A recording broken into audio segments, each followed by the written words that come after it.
മിത്രത്തോടായാലും ശത്രുവിനോടായാലും കേട്ടത് പറയരുത്.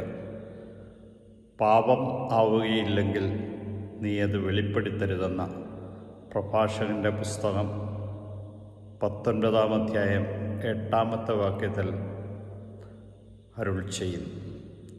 മിത്രത്തോടായാലും ശത്രുത്തോടായാലും കേട്ടത് പറയരുത്. പാപമാവുകയില്ലെങ്കിൽ അത് നീ വെളിപ്പെടുത്തരുത്. എല്ലാം പറഞ്ഞു നടക്കുന്ന ഒരു സ്വഭാവം പലപ്പോഴും നമുക്കുണ്ട്. കേട്ടതെല്ലാം മറ്റുള്ളവരോട് പറഞ്ഞു തീർത്തില്ലെങ്കിൽ ഒരസ്വസ്ഥതയുള്ളവരുണ്ട്. എന്നാൽ ഇന്ന് കർത്താവ് പറയുന്ന കേട്ടതെല്ലാം പറഞ്ഞു നടക്കരുത്. പാപമല്ലാത്തത് നമ്മൾ പറയുകയോ മറ്റുള്ളവരോട് പറഞ്ഞു നടക്കുകയോ ചെയ്യാതിരിക്കുക.